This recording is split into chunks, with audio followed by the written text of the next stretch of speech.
யாத்திராகமத்தின் புஸ்தகம் 32வது அதிகாரம்.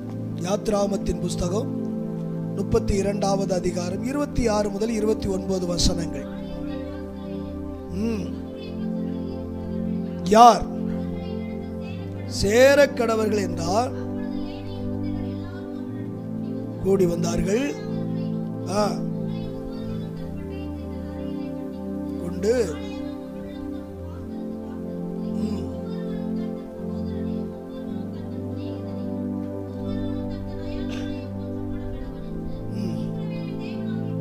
கர்த்தர் சொல்லுகிறார் என்றான்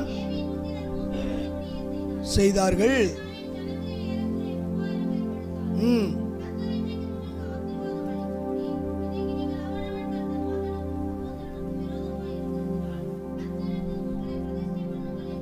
மோசே சொல்லி இருந்தான். கைகளை ஊத்தி ஒரு அலையில சொல்லுங்க. இது போதாதே. ஆமென். ஆண்டவருக்கு மகிமை உண்டது. அர்ப்பணமும் ஆசீர்வாதமும் என்ற தலைப்பிலே ஆண்டுடைய வசனத்தை இந்த நாளை தியானிப்பதற்கு பரிசுத்த ஆவியானவர் நமக்கு உதவி செய்வார். அர்ப்பணமும் ஆசீர்வாதமும். இந்த சம்பவம் நமக்கு ஓரளவு நன்கு தெரியும். இஸ்ரவேல் ஜனங்கள் எகிப்து தேசத்தை விட்டு மோசேயின் மூலமாக விடுவிக்கப்பட்டு அவர்கள் பிரயாணப்பட்டு கொண்டிருக்கிறார்கள்.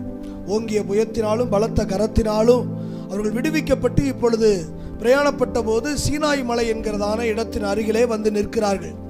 அப்பொழுது தேவன் மோசையை அழைத்து, நீ சீனாய் மலைக்கு ஏறி வா, நான் இந்த ஜனங்களுக்கு போதிக்கத்தக்கதான சில பிரமாணங்களை கட்டளைகளை நான் வழங்க இருக்கிறேன் என்று மோசையை கர்த்தர் அழைத்தார்.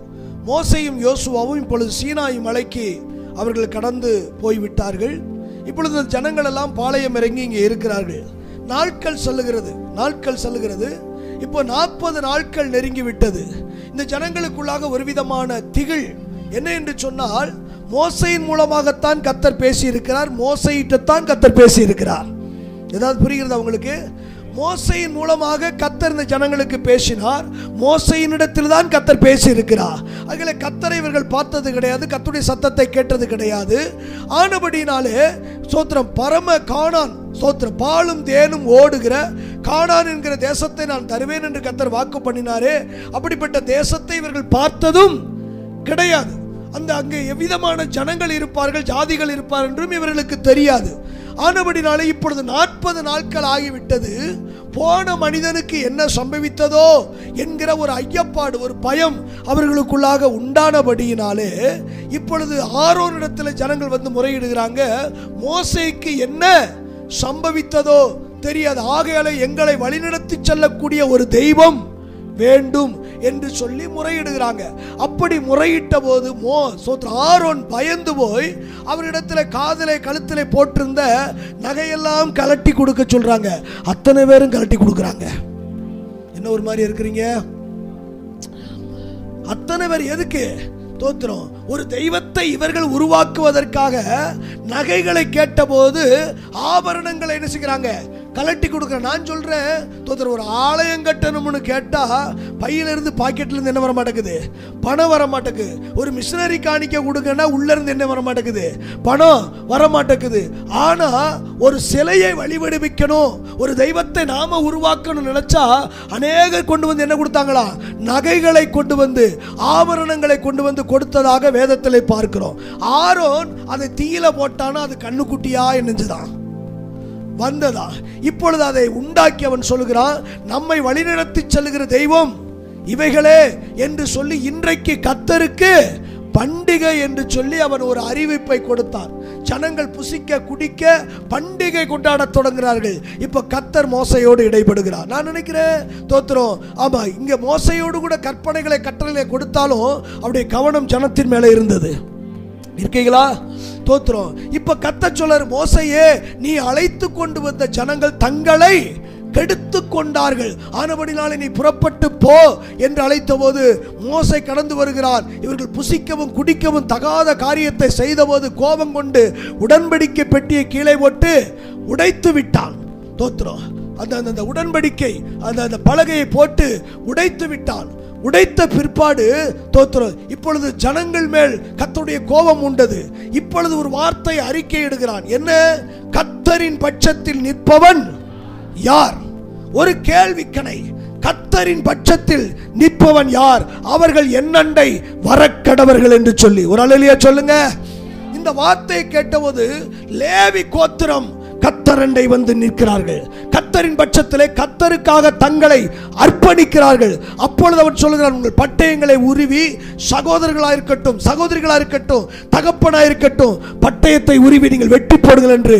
அன்றைக்கு வெட்டப்பட்டவர்கள் 3000 பேர் செத்து மாண்டு போனார்கள். அல்லேலூயா. காரணம் கவனியுங்கள், தோத்திரம். இவர்கள் வெட்டி அவிதமாய் கர்த்தருக்காக தங்களை அர்ப்பணித்தபடினாலே லேவி கோத்திரம் ஆசீர்வதிக்கப்பட்டதாய் மாறினது. இந்த லேவியை குறித்து நான் உங்களுக்கு கொஞ்சம் நான் சொல்லிட்டதுக்கு பின்னாடி நான் கடந்து போக ஆசைப்படுகிறேன். இந்த லேவி தோத்திரம் 12 கோத்திரத்திலே ஒருவன். தோத்திரம். எப்படி யாக்கோபுக்கு 12 பிள்ளைகளோ அதில் லேவி ஒரு கோத்திரமாக இவன் காணப்படுகிறான். நன்றாய் கவனிங்கள். வேத புத்தகத்திலே ஆதியாகம புத்தகம் 34வது அதிகாரத்தில் 1 முதல் 2 வசனங்களை பார்க்கும்போது 12 நபர்கள் யாக்கோபுக்கு பிறந்தார்கள், ஆண் மக்கள். அதில் ஒரே ஒரு பெண் பிள்ளை, அவளுடைய பெயர் தீனாள். தோத்திரம். 12 பிள்ளைங்க ஆண் மக்கள், ஒரு பிள்ளை பொம்பளை பிள்ளை. நான் சொல்றேன், 12 ஆம்பளை பிள்ளைகள் மத்தியில் ஒரு பொம்பளை பிள்ளை இருந்தால் அந்த பொம்பளை பிள்ளை எப்படி இருக்கும்? பொம்பளை பிள்ளை மாதிரியே இருக்கும். தோத்திரம். 12 ஆண் மக்கள் மத்தியில ஒரு பொம்பளை புள்ள இருந்தா அந்த பொம்பளை புள்ள தோத்துரும். ஆமா. என்ன நம்ம தம்பி அசரி அங்க இருக்கிறாரு, ரமேஷ். அவங்க வீட்டில் எல்லாமே ஆம்பளை பிள்ளைங்க, எல்லாமே ஆம்பளை பிள்ளைங்க. தோத்துரும். அவருக்கும் ராமரையாவுக்கும் ஆம்பளை பிள்ளைங்க. அவருக்கு பிறந்ததுங்க, அவங்களுக்கு கல்யாணம் முடிச்சு கொடுத்தா அதுவும் ஆம்பளை பிள்ளைங்க. ஆனா அசரியாவுக்கு ஒரு பொம்பளை பிள்ளை பிறந்துச்சு பாருங்க. ராமரையாவை எப்ப பார்த்தாலும் அந்த பிள்ளையோட தான் பார்க்கலாம். என்ன ஒரு மாதிரியா இருக்கிறீங்க? ராமரையாவை எப்ப பார்த்தாலும் அந்த பிள்ளையோட தான் என்ன செய்வார்? பொம்பளை பிள்ளையோட. ஏன்னா அந்த பிள்ளை செல்லம். ஒரு அல்லேலூயா சொல்லுங்க. நான் சொல்றேன், 3 ஆம்பளை பையங்க மத்தியில ஒரு பொம்பளை பிள்ளை செல்லம்னா 12 ஆம்பளை பையன் மத்தியில ஒரு பொம்பளை பிள்ளை. அதே மாதிரியே ஒருவேளை 12 இல்ல 3 4 ஒரு பொம்பளை பிள்ளைங்க மத்தியில ஒரு ஆம்பளை பையன் இருந்தால் அது செல்லம். அப்படித்தான் மக்களுடைய மனநல. 12 ஆம்பளை பையன் மத்தியில இருக்கீங்களா? அல்லேலூயா. ஒரு பொம்பளை பிள்ளை பிறந்த உடனே செல்லம்னா செல்லம், அப்படிப்பட்ட செல்லம். தோத்திரம். செல்லம் செல்லம்னு வேற மாதிரி நினைச்சிடாதீங்க, செல்லம். தோத்திரம். அல்லேலூயா. ஆமா.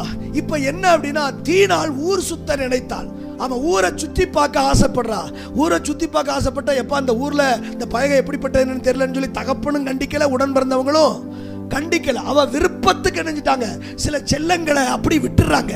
ஏன்னா செல்லம், எனக்கு பிரியமான பிள்ளை, எனக்கு உகந்த பிள்ளை அப்படின்னு விருப்பத்திற்கு நினைஞ்சிறாங்க, விட்டுறாங்க. தீனாலும் விடப்பட்டாள். அவ ஊர் சுத்த போன இடத்துல சீமே அப்படிங்கிறதான ஒரு மனுஷன் அவளை பிடிச்சு பலாத்காரம் பண்ணிட்டான், கெடுத்து விட்டான். இப்ப என்ன அப்படின்னு இந்த சம்பவம் வீட்டுக்கு தெரிகிறது. தோத்திரம். இப்ப சம்பவம் தெரிந்த உடனே இவங்கெல்லாம் பயப்படுறாங்க. ஆனா லேவியும் சிமியோனும் என்ன செய்யறாங்க? அவன் மேல கடும் கோபம் கொள்றாங்க. என்னுடைய உடன் பிறந்த சகோதரிய இப்படி செய்துட்டாங்களே என்று நினைக்கும் போது அந்த சீமேயம் இருக்கிறதான அந்த மனுஷன் தோத்திரம் அவளை திருமணம் முடிக்க ஆசைப்படுகிறான். அப்ப யாக்கோபோடு கூட வந்து பேசுகிறாங்க. பேசும்போது யாக்கோபு அதற்கு உடன்பட்டு போகிறார். ஏன்னா நடந்தது நடந்து போச்சு, அப்படித்தானே சொல்லுவோம். விடுங்க, நடந்தது நடந்துருச்சுங்க. நடந்தது என்ன? நடந்தது நடந்து போச்சு. சரி, இனி என்ன செய்ய? ஆமா, மற்ற காரியத்தை பார்ப்போம் அப்படின்னு சொல்லி அவங்க ஒப்பந்தம் பண்ண ஆரம்பிக்கிறாங்க. அப்படி நம்ம கல்யாணம் முடிச்சுக்கிட்டோம்னா அவங்களுடைய அந்த உடைமைகள்லாம் நமக்கு சொந்தமாகும், அவங்களுடைய மிருக ஜீவங்களாம் நமக்கு சொந்தமாகும், நம்ம வளர்க்குற மிருகங்களுக்கெல்லாம் அவங்க இடத்துல நம்ம மேய விடலாம். இப்படி ஒரு சில காரியங்களை யோசித்து ஓகே சொல்றாங்க. ஆனா ஒரு கண்டிஷன். என்ன கண்டிஷன் அப்படின்னா, நாங்கள் விருத்த சேதனம் உடையவர்கள், ஆனா நீங்களும் அப்படி கிடையாது. அதனால விருத்த சேதனம் எடுப்பதற்கு நீங்கள் ஆயத்தம் பண்ணா நாங்க ஓகே அப்படிங்கிறாங்க. உடனே சரின்ட்டாங்க. அவள் மேல் இருக்கிற அந்த மோகத்தினால், ஆசையினாலே அவர்கள் எல்லாரும் சரின்ட்டாங்க. ஆண் மக்கள் எல்லாரையும் வச்சு விருத்த சேதனம் பண்ணிட்டாங்க. இப்ப விருத்த சேதனம் பண்ணி மூணாவது நாள் நோவெடுத்தது என்று வேதம் சொல்லுகிறது. நோவெடுத்தது. இந்த நோவெடுத்த நாட்களை கருதி சிமியோனும் லேவியும் பட்டயத்தை எடுத்து எல்லாரையும் ஆண் மக்களை வெட்டி போட்டான்.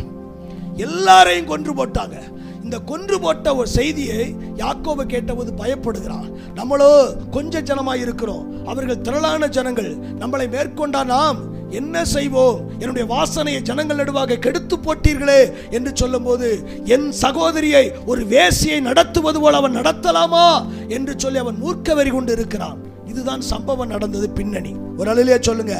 யாக்கோபினுடைய காலங்கள் கடந்து போகிறது. யாக்கோபு மரண தருவாயில் வரும்போது தன்னுடைய 12 பிள்ளைகளையும் அழைத்து ஆசீர்வதிக்க சில வாக்குத்தத்தங்களை கொடுக்க விரும்புகிறார். 49வது அதிகாரத்தில் 5 முதல் 7 வசனங்களை நீங்கள் வாசித்து பார்க்கும்போது, ஏக சகோதரர்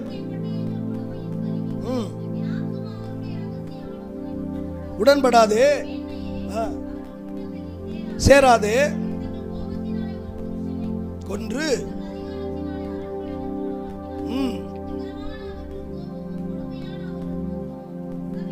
நல்லா கவனிங்க. லேவியும் மற்ற எல்லாருக்கும் ஆசீர்வாதங்களை கொடுக்கிறான். ஆனால் லேவியை யாக்கோபு சபிக்கிறான்.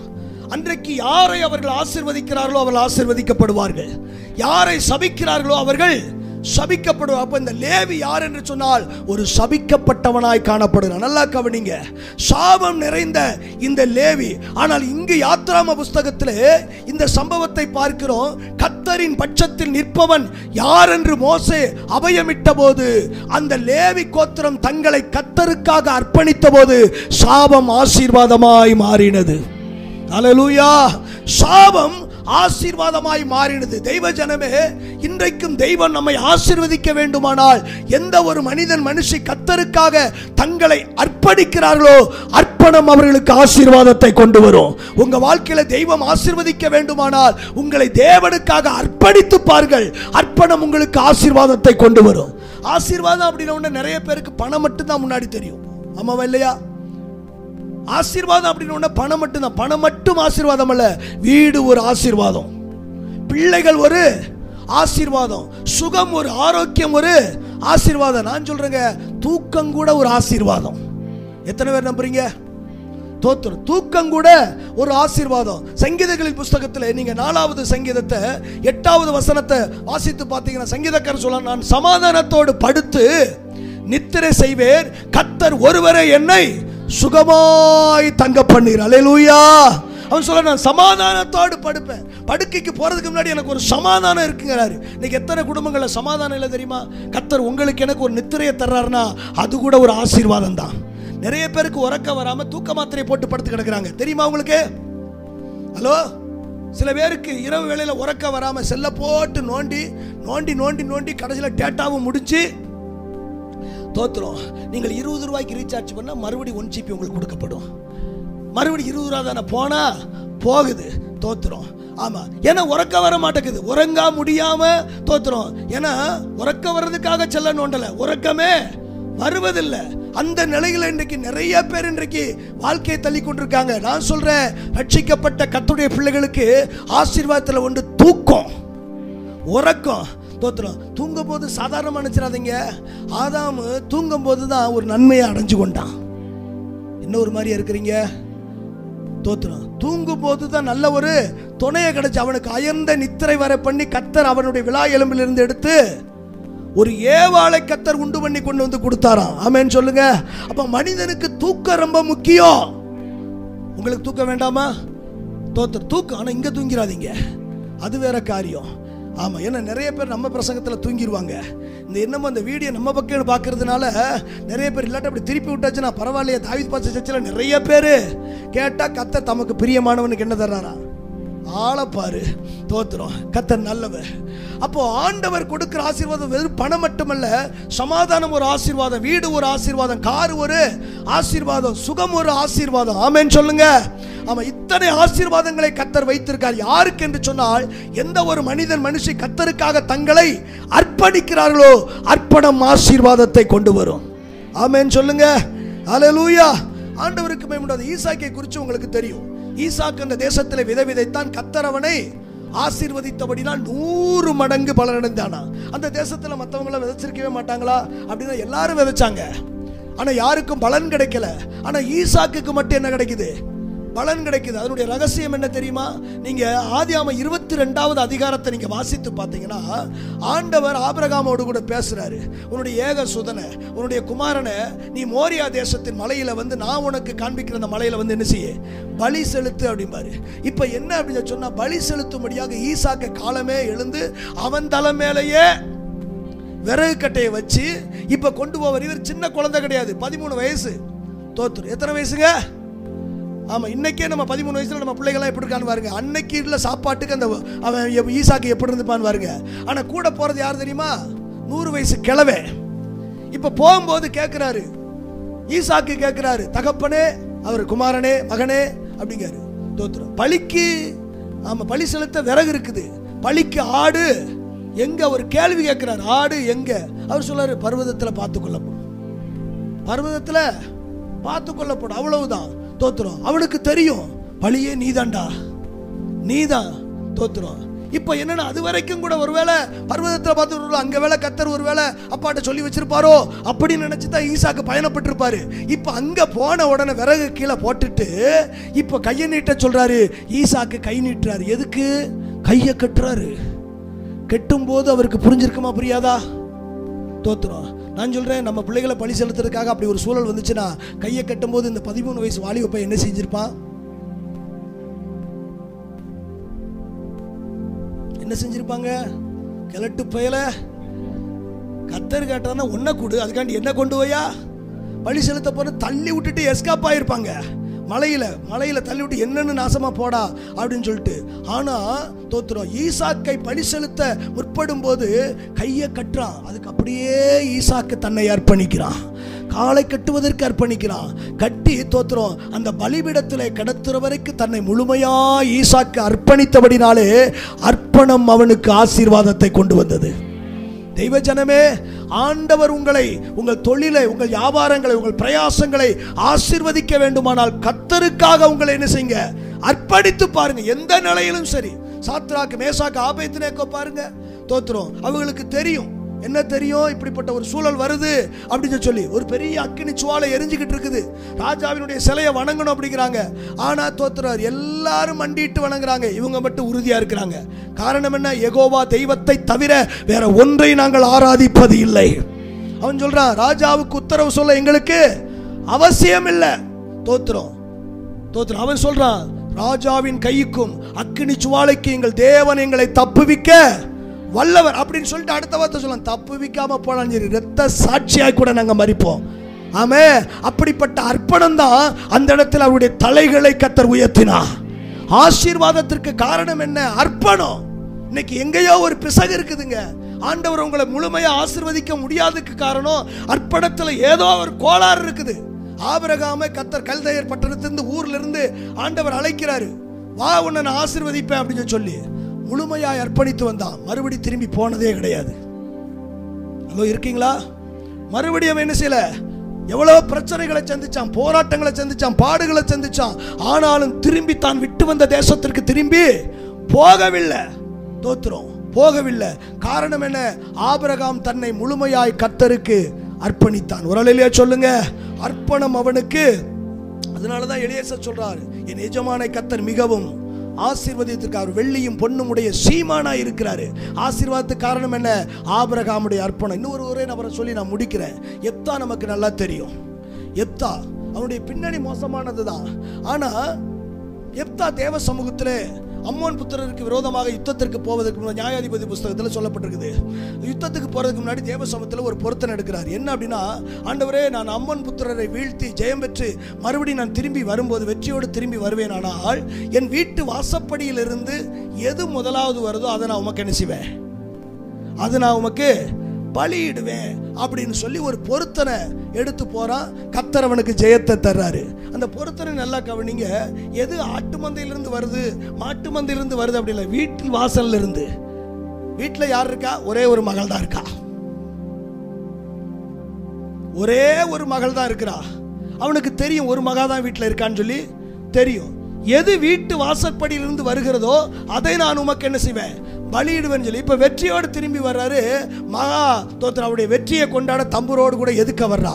பார்த்தவுடன் ஐயோ, நான் வாயை திறந்து இதை சொல்லிவிட்டேனே என்று வஸ்திரத்தை கிழித்து அழுகிறான். கதறுகிறான், எனக்கு ஒரே ஒரு மகள் அல்லவா, நான் இப்படி சொல்லிவிட்டேனே என்று சொல்லி. ஆனா என்ன சொல்றா தெரியுமாவா? என் தகப்பனே, நீர் வாயை திறந்து சொல்லிவிட்டீர் அல்லவா, அதை செய்யும். நான் நினைக்கிறேன், நீ எதுக்கு அப்படி சொன்ன? என்கிட்ட கேட்டையா? இன்னைக்கு நம்ம பிள்ளைங்க அப்படி வார்த்தை கேட்கும். என்கிட்ட கேட்டா நீங்க இதை சொன்னீங்க, என்கிட்ட கேட்டால் இதை நீங்கள் செஞ்சீங்க, தோத்துறோம். இப்படி நம்ம பிள்ளைங்க எதிர்த்து கேட்டிருக்கோம். ஆனால் அவ சொல்றா, இல்லை இல்லை தகப்பனே, நீ தேவனுக்கு வாயை திறந்து சொல்லிவிட்டீர் அல்லவா. அப்படின்னா சாவதற்கும் எப்தாவுடைய மகள் தன்னை அர்ப்பணித்தாள். அர்ப்பணம்தான் அவர்களுக்கு ஜெயத்தை கொண்டு வந்தது. அர்ப்பணம்தான் ஆசீர்வாதத்தை கொண்டு வந்தது. தெய்வ பிள்ளையே, இன்னைக்கு உங்களை, உங்கள் குடும்பத்தை கர்த்தர் ஆசீர்வதிக்க வேண்டுமானால் உங்களை தேவனுக்காக முழுமையும் அர்ப்பணித்து பாருங்கள். அர்ப்பணம் உங்களுக்கு ஆசீர்வாதத்தை கொண்டு வரும். லேவி கோத்திரம் சபிக்கப்பட்டதுதான். ஆனால் என்றைக்கு தேவ சமூகத்தில் தங்களை முழுமையாக தேவனுக்காக அர்ப்பணித்தார்களோ சாபம் ஆசீர்வாதமாய் மாறினது. வேதத்தை முழுமையா படிச்சு பாருங்க. மற்ற கோத்திரத்துக்கெல்லாம் 9 தான் கிடைக்கும், ஆனா லேவி கோத்திரத்துக்கு 11 கிடைக்கும். ஆமே. லேவி இன்றைக்கும் ஆசீர்வதிக்கப்பட்டவன். நான் சொல்றேன், இன்னைக்கு சிலர்லாம் சொல்றது உண்டு, ஊழியக்காரனை பார்த்து, தோத்தர் ஒரு நாட்கள் இப்படி எல்லாம் இருந்தாங்கய்யா, இன்னைக்கு இப்படி இருக்காங்கய்யா. உண்மை அதுதான். காரணம் என்ன தெரியுமா? சாபத்தை ஆசீர்வாதமாய் மாற்றுறது அர்ப்பணம் மட்டுமே. என்றைக்கும் கர்த்தருக்காக சேவை செய்கிற மனிதனை, மனுஷியை கர்த்தர் ஒரு நாளும் கைவிடுகிற கர்த்தர் அல்லவே அல்ல. தோத்தர் ஒரு அலையிலேயே சொல்லுங்க, அர்ப்பணம் உங்களுக்கு ஆசீர்வாதத்தை கொண்டு வரும்.